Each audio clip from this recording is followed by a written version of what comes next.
Hello student, मैं doctor Anju Mittal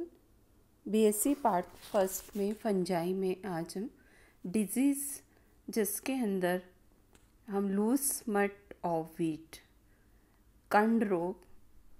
बाली का कंड रोग जिसमें फंजाई बेसिडियोमाइसीट्स की फंजाई जिसमें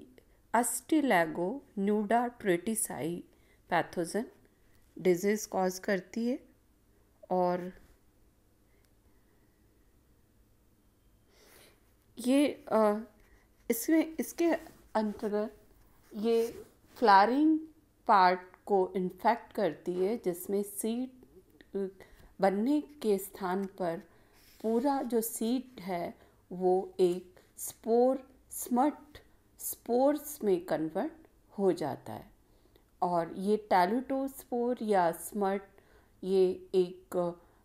ब्लैक या डार्क ऑलिव ग्रीन कलर के होते हैं और जिनके बनने के बाद में सीड जो है वो पूरा उसके टिश्यू नष्ट हो जाते हैं। ये seed borne as well as air borne disease है और ये जनरली ग्रैमिनी कुल के पौधों के अंदर ही ये पाई जाती है, जिसमें प्लांट्स में करीब 30 से लेके 50% यहाँ पे प्लांट्स का डैमेज कर देती है। और ये लूज स्मट ऑफ व्हीट जिसमें जो ये स्पोर्स हैं वो अनकवर्ड है और ये विंड के थ्रू ये फैल सकते हैं। और इसके अंदर जनरली बेसिडियोमाइसीट्स के ये मेंबर है जो स्क्रीन पे यहाँ पर दिखाई दे रही है कि ये पूरा जो बाली है वो इसके जो सीड्स हैं वो ब्लैक कलर के अंदर कन्वर्ट हो गए हैं। जनरली जहाँ फ्लावरिंग जिसके अंदर इन्फेक्टेड है वो उन पौधों का निर्माण या वो उन पादप जो हैं वो उनमें जल्दी डेवलपमेंट हो जाता है फ्लावरिंग पार्ट का कंपैरिजन जो हेल्दी प्लांट से, और इनमें फ्लावरिंग जल्दी ही आ जाती है। और अस्टिलैगो इसका पैथोजन है, कॉजल ऑर्गेनिज्म है और होस्ट ग्रैमिनी कुल के होते हैं ये, और इसको कंड रोग कहा जाता है। और स्मट लूज स्मट डिजीज़ के नाम से जाना जाता है ये। और ये लूज स्मट ये व्हीट के अंदर यहाँ पर दिखाई दे रहा है। और इनमें जनरली स्मस्त भारत में सभी जगह पे ये इनसे के थ्रू बालियाँ संक्रमित होती है। करीब 30% उत्पादन की क्षति होती है इन बालियों से, और भारत में कुल 2 से 3% इनसे होने वाली हानि पाई जाती है। और ये जो अस्टिलैगो के बारे में कि ये जो फंजाई है, ये फंजाई जिसको बेसिडियोमाइसीट्स का ये मेंबर है, और इनमें थैलस है वो पट युक्त यानी कि सेप्टा पाए जाते हैं, लेकिन कनेक्शन एब्सेंट है। और न्यूक्लियाई है वो यहाँ पे जो न्यूक्लियाई है वो 2 न्यूक्लियाई एक सेल के अंदर होते हैं, तो हम उसे डाइकैरियोटिक या युग्मक कंडीशन पाई जाती है। और ये सेल्स के बीच में रहते हैं इनिशियली, लेकिन जब इसमें स्पोर्स बनता है, टैलिटोस्पोर का निर्माण होता है, तो ये सेल के अंदर चले जाते हैं माइसीलिया। और यहाँ पर हॉस्टोरिया यहाँ पर नहीं होते हैं। और इनमें टैलिटोस्पोर जो कि ऑलिव ग्रीन कलर के होते हैं, और ये करीब 5 to 9 माइक्रोन डायमीटर के हैं। और ये जब इनिशियली टैलिटोस्पोर डाइकैरियोटिक होते हैं, लेकिन बीजाणु जब बनते हैं इसमें ये एक केंद्रकीय और डिप्लॉइड स्टेज के अंदर बन जाते हैं। और ये जो स्पोर्स हैं ये रिलीज होके प्लांट से सीड्स के थ्रू अनावर्त कंड रोग होने से ये जो पूरे जो स्पोर्स हैं वो फैल जाते हैं और new healthy gynoecium new flowering plant को इन्फेक्ट करने के लिए ये सक्रिय है। तो और न्यू प्लांट्स में तो यानी कि स्पोर्स जो है वो विंड से ये हो रहा है, और ये न्यू फ्लावरिंग प्लांट को यहाँ पर ये इन्फेक्ट करता है, और इन्फेक्टेड सीड के थ्रू भी हो रहा है, और साथ में ये न्यू प्लांट्स को भी ये इसको इन्फेक्ट कर रहे हैं। और ये अस्ट्रीलेगो इसकी सिस्टमेटिक पोजीशन बैसिडियोमाइस्टी अस्ट्रीलेगो जिनोमाइस्टीस अस्टीजिनेल्स अस्टीजिनेसी अस्ट्रीलेगो और अस्ट्रीलेगो न्यूडा ट्रेटिसाई इसका मेंबर है। और ये जो है यानी कि एक तरह से ऑब्लिगेट पैरासाइट है कि उसी प्लांट्स में को ही इन्फेक्ट कर सकता है, जिसका ये जैसे कि वीट की स्पीशीज़ को ही ये इन्फेक्ट कर सकता है। और इनके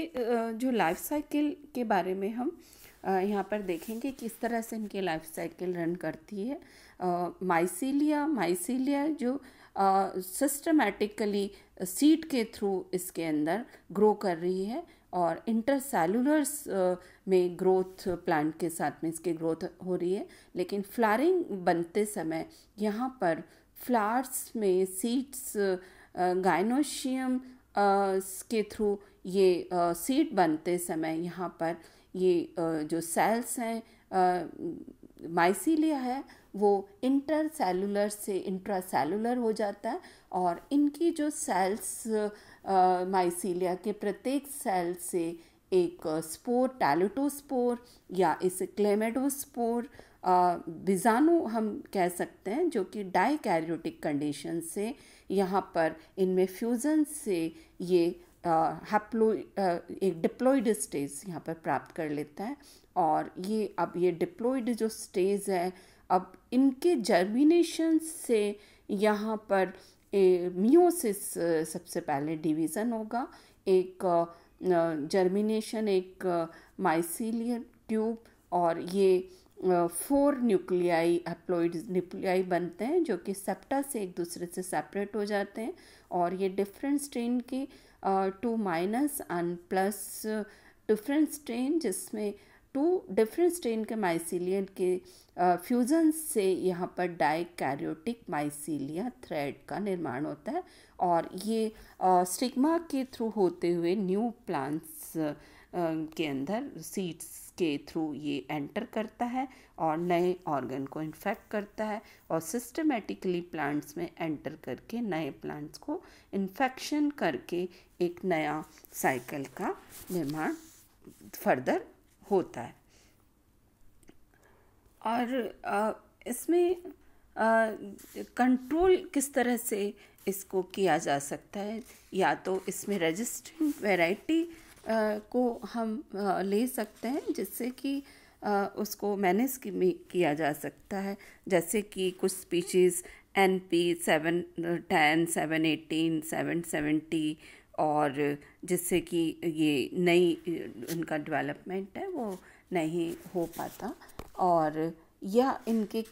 खेत में से इनको हटाना भी एक बहुत युक्ति है, और इस विधि से हम इसको नए पौधे जिससे कि उपलब्ध नहीं हो पा जाएंगे, या रोटेशन कर दिया जाए क्रॉप का, कि जहाँ पर कुछ समय के बाद में वो वर्षों तक वो जीवित रहता है जब तक वो फसल नहीं लगाई जाए, और या सर्टिफाइड सीड को यूज़ करें, या इन्फेक्टेंट के लिए इसमें एक्सटर्नली सीड बॉर्न डिजीज़ है, तो और साथ में इंटरनली सीड में भी इनकी जातियाँ देखने को मिलती है, तो इनको नष्ट करके ही भी एक क्रिया हो सकती है। और सिस्टमेटिक फंगीसाइड्स में वीटावैक्स, कार्बोक्सिन और वीवीसिस्टिन जो कि एक अच्छे रिजल्ट जिनसे मिलते हैं। इसके अलावा हॉट ट्रीटमेंटल जैनसन ने इस विधि का विकास गेहूँ और जौ के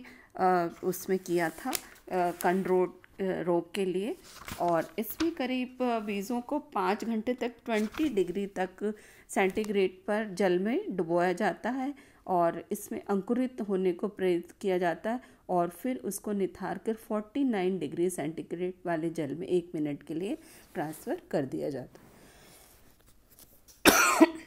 बाद में बीजों को 52 डिग्री वाले सेंटीग्रेड तापक्रम को जल से ठीक करके 11 मिनट रखने के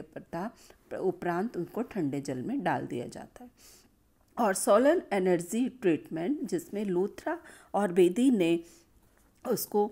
छिछले टबों में रख के पानी में डुबो दिया जाता है और पानी का तल बीजों के 2 इंच ऊपर रखा जाता है और इसे 5 घंटे तक एक टब में पानी निथार कर दिया जाता है और तेज़ धूप में सूखने के लिए फैला देते हैं, जिससे सूरज की तेज़ किरण से अंकुरित कवक जाल है वो नष्ट हो जाता है।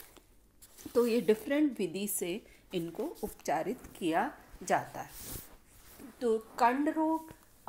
जो कि ग्रैमिनी में लूज स्मट के उसमें पाया जाता है।